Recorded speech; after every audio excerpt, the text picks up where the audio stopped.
Is Presidente overrated?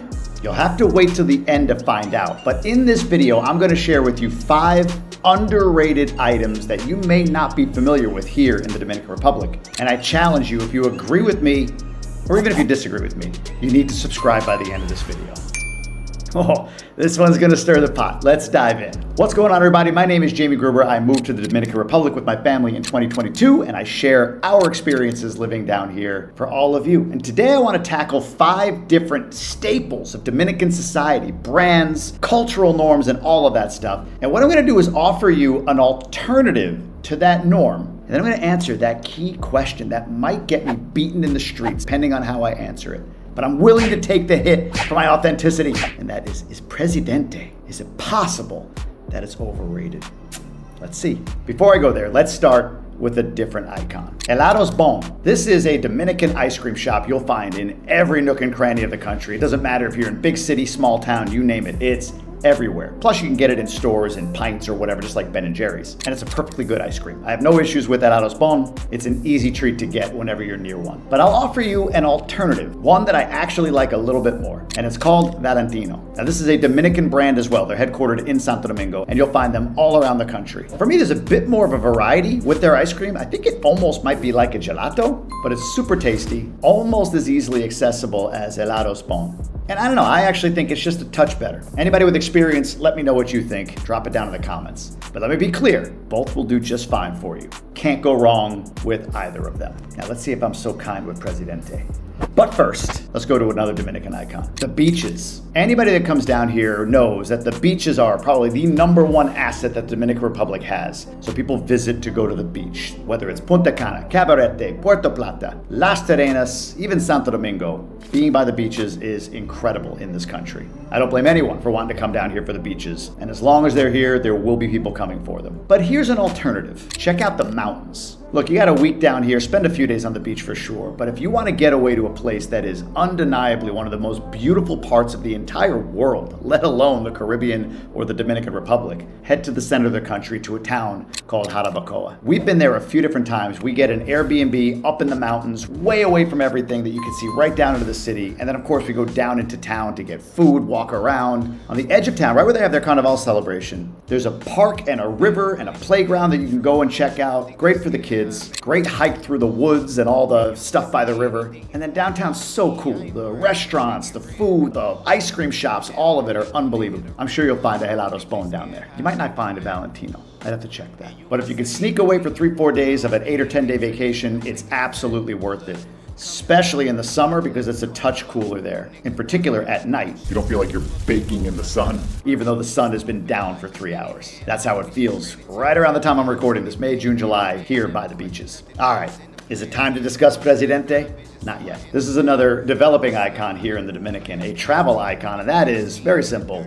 Uber. Uber has become very mainstream, very popular here. I did a review of Uber over on my Instagram channel, and I talked about a couple of variables with Uber that some people kind of get a little bit weird about. One being the request for you to pay cash. Sometimes an Uber driver will ask you that, and when you can't, they just cancel the ride. It's not perfect down here, but man, it works 90% of the time. Everyone has different experiences. I've been in Ubers dozens, hundreds of times here, and I honestly have never had an issue, truly. A couple times people ask for cash. Couple times people say that Uber is not quite quoting as much as you should be and they ask for additional tip, but other than that, Uber is just fine. But here's an alternative. It's an app called InDrive. Now, InDrive is a cash-only payment app to the driver. It acts just like Uber, except you actually place a bid for the ride. So if you know an Uber ride that you normally take is, say, 300 pesos, you could bid 2 or 250 pesos, and then you'll get replies from drivers in the area on whether or not they accept that or they counter you for a little bit more. Now, here's the key with InDrive. Again, it's cash only. You're going to pay cash to the driver, and it doesn't have all of the protections of an Uber, let's say. Although any InDrive driver I've gotten also is an Uber driver for whatever that's worth. But what I would do to keep yourself safe and make sure you don't have any issues is don't just choose the lowest fare that accepts your bid. Choose the lowest fare with the most amount of high review. So if you got a driver and in-drive that's charging 25 or 50 pesos more than what you bid, but they've got 100 reviews and they're 5-star, I'd choose that over the person who came in right at your bid, but who has 2 rides and no star reviews. In-drive is available, I think, everywhere in the country, at least in Punta Cana, Santo Domingo, Santiago, the biggest places. And again, some people have said that they've had some issues with it, especially in the capital. I haven't, but I think if you choose the right driver over the lowest price, you'll increase your chances of having everything go smoothly for you. All right, before we get to Presidente, can't wait to tell you my thoughts on this. Let me give you one more icon that has an alternative that you may want to consider. That icon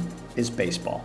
Look, baseball is king. It's not going anywhere. It permeates the society here. It's so much fun to be a part of. People love their baseball. We live right outside of a baseball field. There are men's leagues and kids playing all the time. It's incredible. I love the energy of what baseball is for this country. And when the season is going on, oh my God, the loyalty to each team. I mean, it is college football, but in the Dominican Republic. That kind of energy. Baseball's incredible. Something that's growing, though, to keep an eye on down here is soccer or football. In fact, there's a pro league here, Liga Dominicana de Fútbol. There are 8 teams in this league in Santiago, La Vega, Moca, Puerto Plata, San Cristobal, La Romana, and 2 in Santo Domingo. And they're a member of the CONCACAF. I think that's how you say it, which is the Confederation of North, Central America, and Caribbean Association Football. In fact, in Cap Cana right now, they're building a CONCACAF stadium, full soccer stadium with fields on the outside as well, a full facility, modern, really cool. There are a lot of South Americans here in the Dominican Republic, so the popularity of soccer or football has grown dramatically, it seems, over the last few years. It ain't baseball. I don't know that it'll ever be baseball, but it's something else here that maybe some people don't realize. And if you're in La Romana or Cibao or wherever, and you feel like, hey, I want to take in a local game of some sort, go for it. In addition, for 2024, not sure if you know, but the Dominican men's soccer team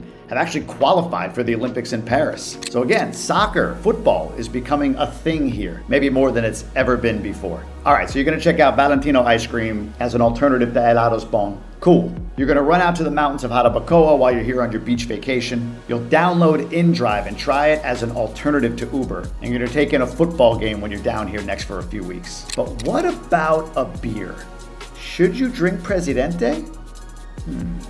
The answer is of course. Look, Presidente, even the look of it just screams tropical and calm and cool. The logo, the colors, the bottle, you name it, Presidente is an amazing brand. And if you're a beer drinker, which I'm not a huge one, Presidente is a great beer. Like baseball, it's never gonna go away, unless they pull some Bud Light stuff. Then maybe it could. But I don't see that happening with a Dominican brand. That said, I'll offer you an alternative, another Dominican brew. It's called Canitas. There's actually the Cerveceria Canita here in Punta Cana. I hope I said that right. A brewery, essentially, a local brewery. And Canitas has multiple different brews. Like I say, I'm not a big beer guy. Sometimes I just want like options for the beer. Canitas has everything from light to dark brews, but also flavored beers at times, like a mango beer or whatever. Just really interesting flavors. For some of you, that is absolute sacrilege. I get it. But again, Dominican-owned company. They're growing here in the country. You can find them in grocery stores all around the country, probably at your local bar as well. And again, it's just a really good beer. So the answer to your question, no, Presidente is not overrated. At least not in my opinion. Maybe some of you think it is, but I ain't taking that bullet. You can say so below. But if you're gonna try another beer, may as well make it a Dominican beer, and that beer is called Canitas. So how'd I do? Are you subscribing? Did you agree with me? If you did, then you have to. But if you disagree with me, you also have to. I think those were the rules. This was a fun one. I hope you enjoyed it as well. Drop a comment, let me know. I'll see you on the next one.